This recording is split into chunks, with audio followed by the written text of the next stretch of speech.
haweenayda tani ninkeeda ismaysa fahamin in ka badan 10 iyo dhowr sano laakiin arrin dad badani soo jiidatay markay samaysay ilaahayba mashaakishii qoyskeeda ka dhex saaray arrinta ay samaysay oo muhiim ah qoysaska iyo gabadhani waxa qabsaday qisadeeda halka kan baad ku ogaanaysaan si dhammaystiran bilowga ilaa dhamaadka u dhageyso si aad u fahamtay qisadan iyo mowduuceeda Allah ku barakeeyo waxa qisada gabadha tani nooga sheekaynaysa haweenay oo ah haweenka dadka waaniya oo ahlu khayrka waxay tiri kelmad baan ka jeediyay meel hoola kelmadana waxay ku saabsanayd fadliga ay leedahay sadaqada markaan muxaadaradii dhameeyay bay tiri dadkii soo xaadiray ee haweenka ahaa waxay bilaabeen inay wax sadaqaystaan oo mid walba waxay awoodo ayay sadaqa oo la baxday haweenaydii muxaadarada jeedisay waxay tiri mid ka mid ah haweenkii meesha soo xaadiray ayaa ii yimid waxayna ii dhiibtay xirmo weyn oo dahab ah oo iyadoo ay xirnayd waxayna igu tiri dahabka kani waa mid qaali ah noocyada kala duwan ee dahabku ayuuna ka kooban yahay markii hore bay tiri waan diiday inaan gabadhani ka qaado dahabka kan anoo fiirinaya qaalinimada uu joogo laakiin waxay tiri gabadhii waxay ku adkaysatay inaan ka qaado oo aan u sadaqeeyo gabadhii daaciyadahay waxay tiri dahabkani waan fahmayaa inuu yahay mid qaali ah hase yeeshee gabadha tani kamaysa bakhaylin inay dahabkaani ku bixiso fii sabiilillaah waa ka qaaday bay tiri markii dambe hadal dheer kadib dahabkeedii iyo dahabyo kale oo tiro badan oo gabdhuhu sadaqaysteen ayaan qaaday bay tiri si aan u soo iibiyo oo aan u geeyo meelaha dahabka lagu gado si aan lacagta sadaqa ahaan dadka ugu siiyo markaan dahabkii geeyey meeshii suuqa ee dahabka lagu iibinayay haweenaydii iibsanaysa waxay tiri dahabkaani waa inaynu fiirinnaa kadibna aynu miisaannaa si aanu u iibinno dahabkii baa la furfuray markii la furfuray arrin la yaab laan arkay bay tiri oo qariib noqotay arrintu waa maxay waxay tiri timo iyo ciddiyo ayaa dahabka qaarkiis ku jiray gabadhii waxay tiri markaa arrinkaasi dareemay oo aan arkay waan aqoonsaday dahabkii arrinkaasi ku dhex jiray gooni baan u saaray maalinkii xiga bay tiri isla meeshii isla hoolkii baan muxaadaro ka jeediyey markay muxaadaradii dhabaatay waxaa ii timid haweenay ka mid ah haweenkii sadaqada baxsaday maalinkii hore waxayna igu tiri waxaan dareemay markaan sadaqadaani baxsaday kadib degganaasho iyo raaxo waxaan ku yidhi bay tiri dahabka noocaas ahaa gabadhii baxsatay miyaa tahay haabay tiri rumaysanaysaa bay tiri ninkayga waxaan la noolaa 16 sano aniga iyo ninkayga iyo carruurtayda bay tiri sida waxaan u noolnahay dad aan is aqoon oo isku cusub aniga iyo qoyskayga oo haddana aan ku dhex jiro bay tiri oo carruurtaya ninku ay yihiin wax xiriiroo naga dhexeeya ma jiro waa kala go'annahay waan kala didaynaa laakiin bay tiri markaan dahabkaani sadaqaystay arrimihii oo dhan caadi bay ku soo noqdeen markii ugu horraysay ayaynu si farxadeed u kulannay aniga iyo qoyskaygii weliba hal safar wada galnay markii ugu horraysay ayaan si niyada oo deggan ninkayga oola seexday oo hal gogolaan ku seexannay baynamaa waagii hore arrintaasi sannadaha badan aynu kala fogayn waxay arrintu noqotay bay tiri sida hore inaysan waxba u dhicinba markaan sadaqadaa baxsaday dahabkii igu qaaligahaa aan baxsaday mushkiladaanna inuu ilaahay iga saaraan u niyaystay sadaqada kadib bay tiri mucjisooyin baan arkay mushkiladihii naga dhexeeyay aniga iyo qoyskayga carruurtaya ninka waa baxeen jacayl hor leh iyo barasho cusub ayaa noo bilaabatay nolol aad u macaan waxaan u sharaxay bay tiri dahabkii ay baxsatay wixii laga helay oo ah timo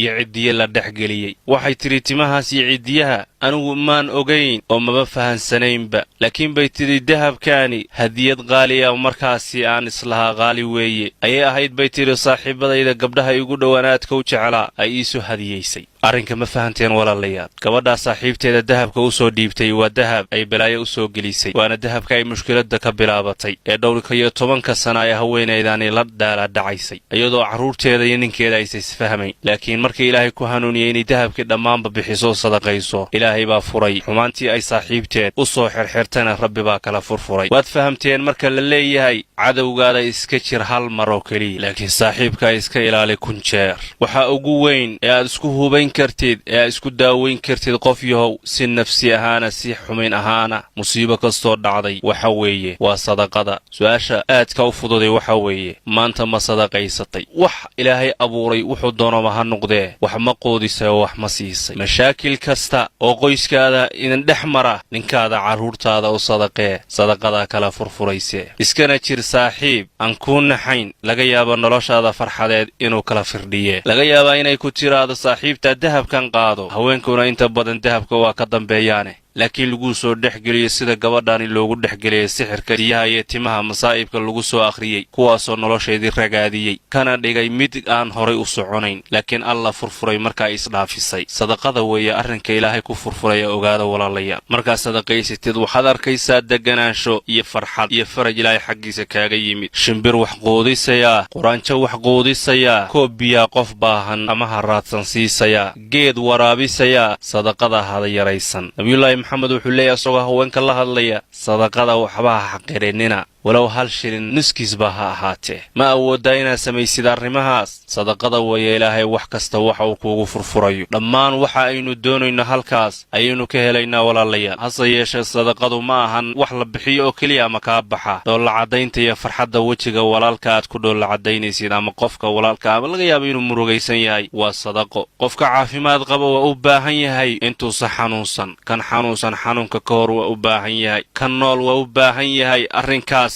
inta uusa dhiman waa sadaqada waxaad tidhaahdaa ilaahuw sadaqadan xaggaygay ka timid ujeedkaasaana ka leeyahay niyaddaydana waa og tahay rabbiyow dhibkaas ay haystee arrinkaan ii fududee waxaad tidhaahdaa sadaqadani waxaan ka bixiyey qof kastoo mu'minah ama muslima nool ama dhintay imisaad ajar helaysaa malaayiin hajar baad ka helaysaa mu'miniinta bal wax yaraan dhegaysanno sadaqada waxay ku fadhido iyo miisaanka ay leedahay lacalla laga yaabaa dhammaanteen inaynu wax sadaqaysannee walow hadalba ha ahaadee ama kelmaddaanay faafinteede faa'iidooyin badan bay leedahay sadaqadu ay si fiican u dhegaysta dadka sadaqaystow waxaad ku sugantihiin waa wax aad iyo aad loo mahdiyey dadkaan sadaqaysanoo adinkuna ku dhiirada sadaqadu waxa weeye albaab ka mida albaabaha jannada sadaqadu waxay ka mid tahay kuwa ugu fadliga badan acmaasha wanaagsan ee aad samaynaysid sadaqa waxaa ugu fadli badan inaad sadaqaysatid cunto ama qof baahan aad dharjisid sadaqadu qofka bixiya maalinta qiyaamaha har bay u noqonaysaa oo kulayl arki mayo maalinka qiyaamaha sadaqadu naartay kaa fogaynaysaa oo rabbi kaaga xoraynayaa sababteeda sadaqadu waxay kaa durjinaysaa carada alle iyo meelahay ku dhacday sadaqadu waxay kaa fogaynaysaa kulaylka qabriga sadaqadu waxa weeye waxa ugu wanaagsan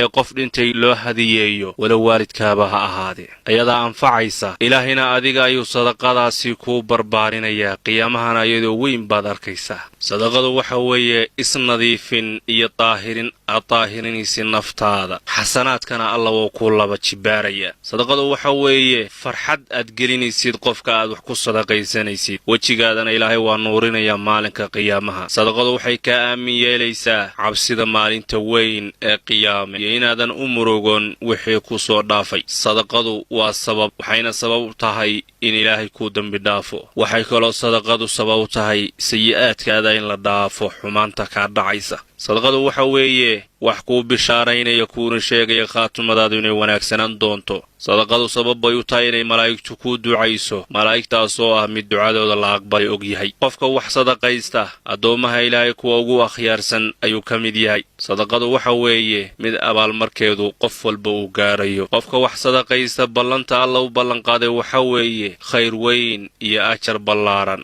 inuu helayo adduun iyo aakhiro sadaqa bixintu waxa weeye tilmaamaha dadka alla ka cabsaday ee mutaqiinta ah sadaqadu sabab bay u noqotaa inay ku jeclaadaan addoommaha ilaahay sadaqadu waa calaamad ka mid a calaamadaha deeqsinimada waa calaamad ka mid a calaamaha waxbixinta iyo karamka iyo iimaanka dhammayska tiran sadaqadu waxa weeye mid sabab u noqonaysa ducadaada in la ajiibo dhibaatada markaa ku haysatana inuu alla kaa dulqaado sadaqadu balaayooyinka alla kaaga reebaa sadaqadu waxay kaa difaacaysaa 70 albaab oo aad u xunxuno adduunyadan dhexdeeda ku yaalla sadaqadu cimriga ayay siyaadisaa oo barakaysaa xoolahay siyaadisaa oo barakaysaa sadaqada sabab bay u noqotaa irsaaqada iyo gargaarka sadaqadu waa daawo waa caafimaad iyo bogsayn sadaqadu waxay reebtaa gubashada iyo qofku inuu qarqoomo ama daad ama biyo ay qaadaan waxay kaloo reebtaa ama qofka ay ka fogaysaa in wax laga xado ama xoolihiisa la xado ama uu dhinto si xun sadaqadu ajirkeedu waa mid sugan walow waxaad ku sadaqaysanaysidba ha ahaadee bahaa'im ama xayawaana caqli lahayne sida geela ariga looda ama shimbirahaba qofka wax sadaqaysta iyo qofka sadaqada qofka lagu sadaqaystay gaarsiinaya ajarkiisu wuxuu la mid yahay qof fii sabiilillaahi u taagan nabiyullaahi ibraahim ilaahay buu la hadlo wuxuu yidhi ilaahayow khaliilkaadii maxaad iga dhigtay khaliiluraxmaan wattakhada allaahu ibraahiima khaliila ilaahay ibraahim wuxuu ka yeeshay mid u dhow oo saaxiib la sababtaas ibraahim ilaahay weydiiyey ilaahay wuxuu yidhi ibraahim waxa weeye sababtu waayo waxaad jeceshahay inaad wax bixishid beddelka adiga wax lagu siin lahaa in adiga wax kaa baxan baad jeceshahay meeshii wax lagu siin lahaa sadaqaad jirkeeda iyo wanaaggeeda iyo dhiirigelinteeda waxaa kaaga filan qowlka ilaahay inna allaha yajzi almutasaddiqiin kuwa wax sadaqaysta ilaahay baa abaalmarin doona aad iyo aad baad umahadsantihiin barnaamijkaani inaad wax ka faa'iideen waa filaynaa ha hilmaamina inaad taageerada siisaan siina gudbisaan la wadaagtaan intaad jeceshihiin laga yaabaa dhammaanteen inaynu sadaqada wada wadaagne ideelkiin ilaahay khayr ha idin siiyo meelaad joogtaanba rabbigayna haydan xafido jazaakum allah